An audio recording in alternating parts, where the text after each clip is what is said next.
UDL in Action podcast wishes to acknowledge First Nations peoples in Australia and across the world whose songlines traverse the globe. We pay respects to their elders past, present and emerging whose cultural traditions inspire and continue to educate. Welcome to the UDL in Action podcast series 2, where we're going back to basics. If you're joining us for the first time or coming back to UDL after a while, this series is designed with you in mind. We are thrilled that you are listening in as we explore inclusion, innovation, and the real-world impact of universal design for learning in classrooms of every kind. I'm your host, Rebecca Rosenberg. Having listened to the feedback from listeners in our first series, we've decided to go back to basics, so to speak, so that teachers and leaders who are embracing learner diversity and reimagining inclusive practice can really delve into the framework of UDL. In this series, we will explore each guideline directed by questions from an early career teacher. As always, I'm joined by my talented co-host, Rhonda Laswell from Bartholomew Consolidated School Corporation in Indiana. Rhonda brings her expertise, insights, and hands-on experience built over decades to every episode. Rhonda, welcome back. Thank you. It's so good to be here. It's always exciting to go back and talk about the basics. That's wonderful. In this series, we invite educators from at different entry points in their careers. That said, some may be brand new to UDL, while others may want to reconnect with the core framing and language. And by revisiting the basics together, we build shared understanding, which will make later conversations about the guidelines, strategies, and examples more meaningful. So to get this underway, we have Zach joining us. Zach is an early career teacher who is currently working in a regional high school in Queensland. Zach is keen to learn more about UDL, and we are keen for all educators to understand UDL and how to utilise it. Zach is going to guide our conversation with his questions throughout this series. Zach's question for this episode, Rhonda, is as follows. If I'm new to UDL, what do I actually need to know about the what, the why, and the how, so I can start designing inclusive, engaging learning without feeling overwhelmed? As an early career teacher, how can understanding what universal design for learning really is, why it matters, and how it shows up in everyday practice help him design inclusive learning experiences, no matter where he's starting or what he's teaching? What are your thoughts, Rhonda? Well, I think starting with asking the what, the how, and the why is really powerful because that really takes representation, action, and expression and engagement down even further, right? Because the vernacular of some of the language sometimes can be not challenging, but just it causes a little bit of a stumble sometimes in the basic understanding. So when we think about the why, we're talking about engagement, right? Why do my students need to know this, right? Why should they care? How can they be a community of learners? And then the what is where post-secondary typically spends all their time in developing teachers, and that's representation. The what do you want them to know, right? What do you want them to be able to do? And so most teachers have a pretty good grasp of representation. And then finally, action and expression, the how of learning, right? That's that interaction. That's the hands-on stuff. That's me being more self-directed. That's really where that higher order of executive function resides. And so if you have a teacher who's really into relationships, and that's important to them, they're going to naturally be doing a lot of things under the why, right? And so you're going to have less behaviors because students are going to connect with the teacher because of the relationship. If you have a teacher who's about content, typically secondary teachers, they're all about representation and the what. That's what they're about, right? And then we have some people who are more hands-on and they lean into the how. So as a newer teacher or a pre-service teacher, what I would do is simply think about the why and engagement, the what and representation, and then the how and action expression. And from there, those three columns, I would just start jotting down things that I do that would fall under each one of those categories that I'm already doing, right?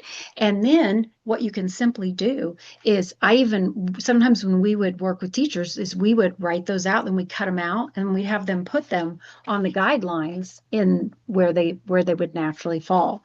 And just start by looking at where you are right now. What are you already doing?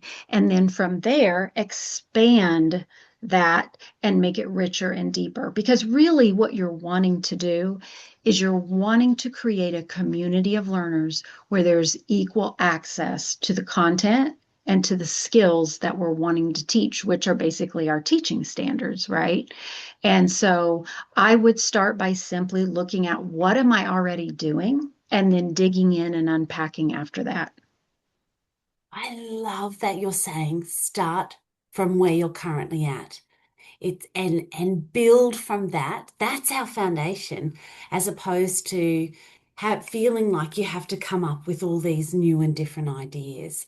So Right. It's starting, just like your own students. Think about it this way. If you meet them where they are, right, which is under engagement, and then you move them forward, their ability to engage and stay engaged through the learning process is going to be much richer and deeper. And it's the same way with teachers.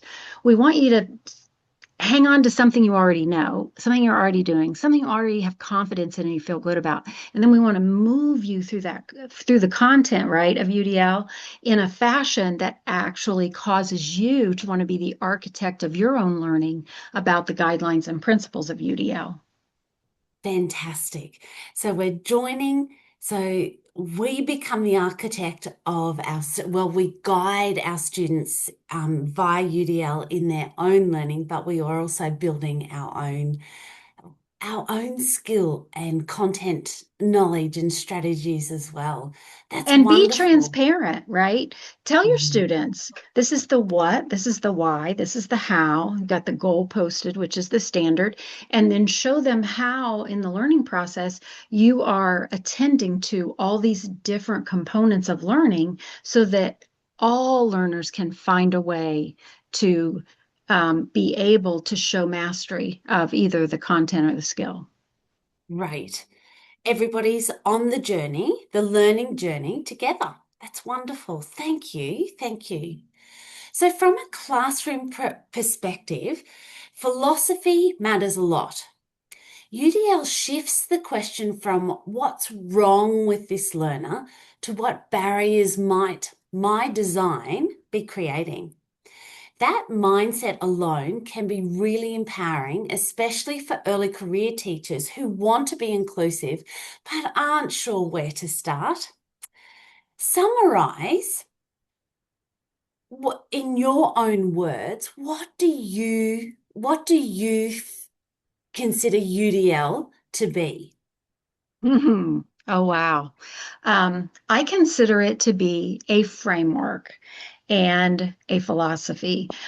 Because even if I hand you this framework and I give you a presentation that lasts 4 or 5 hours on the components of UDL, and you don't actually believe that all students can learn and that each student should have access to content and skills, then it's not really going to gain any tread, right?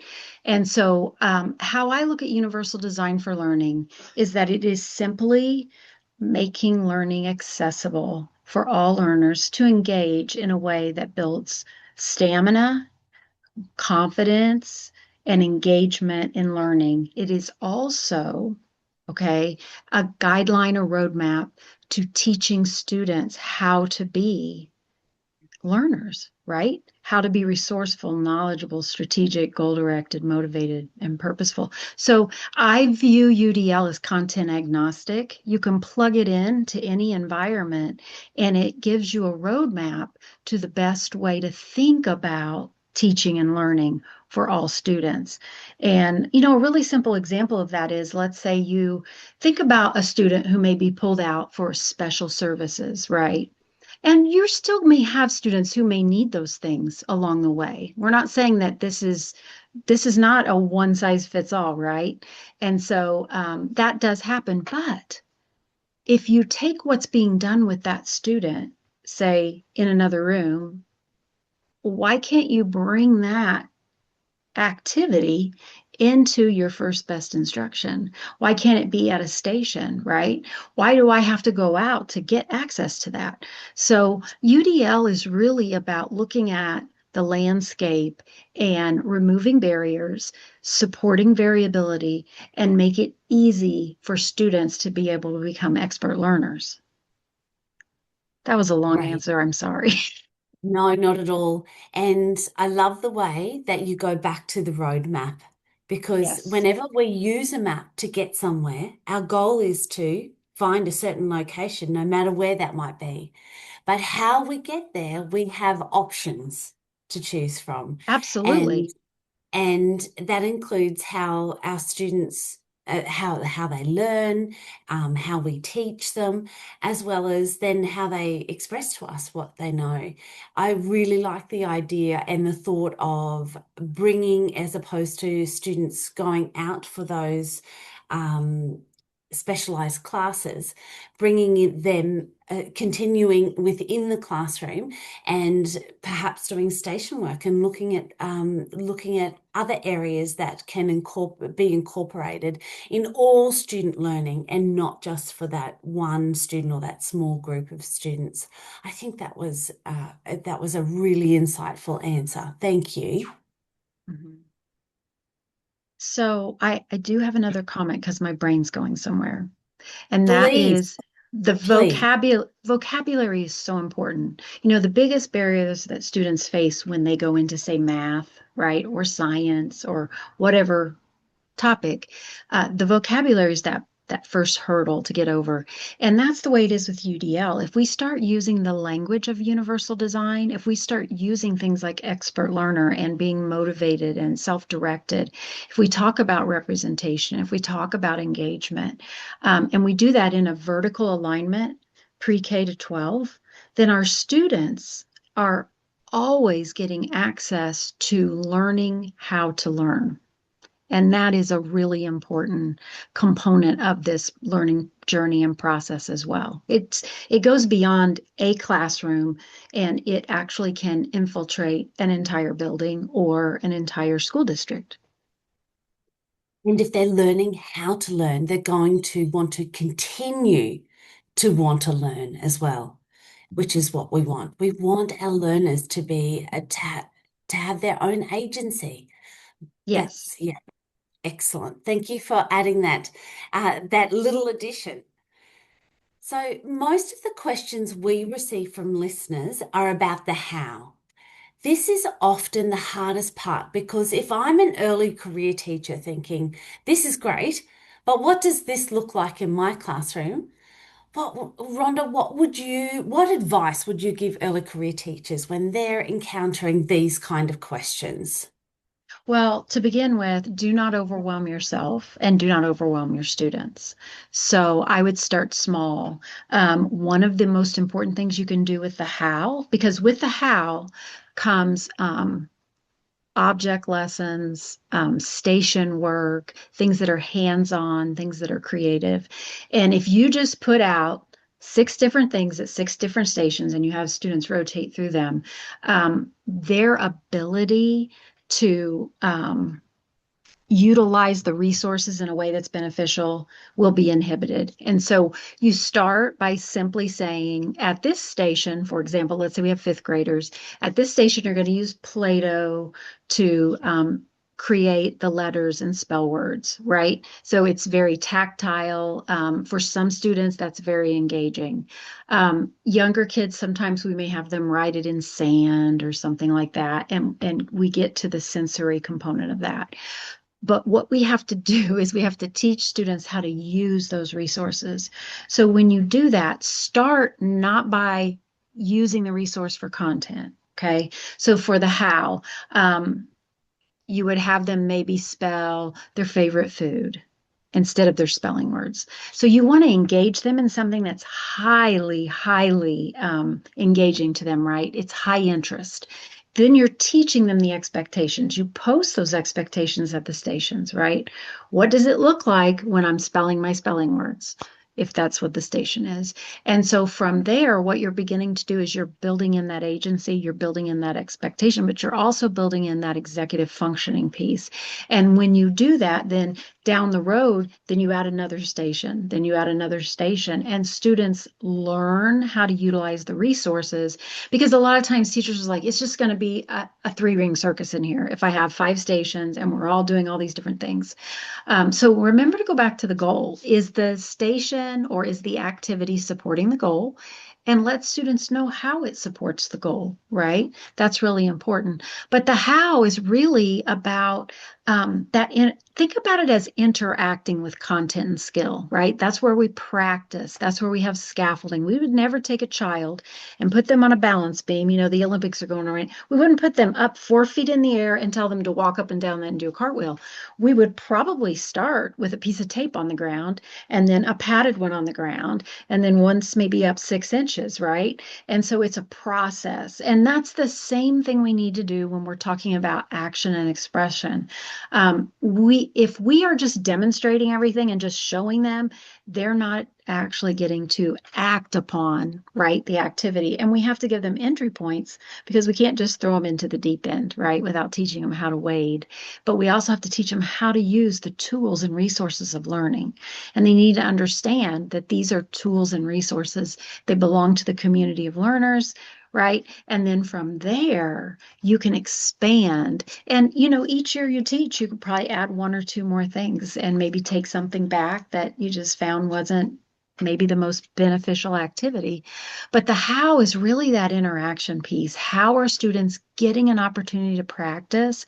How are they getting an opportunity to see something in a different way? So, for example, you may post a video for them to watch, but give them a transcript. Make sure they have access to closed captioning, because then they can interact more richly with whatever it is you're giving them to do, either independently, with a partner, or in a small group. Have you got an example of one of your high school science classes that you have implemented the how component of UDL in a really effective way? There was a lab that I did on diffusion, and that is really just about, you know, an area of high concentration of molecule moving to an area of low concentration, right? And even if we put drops of water in a cup, it's going to move, right? Because molecules, they're moving.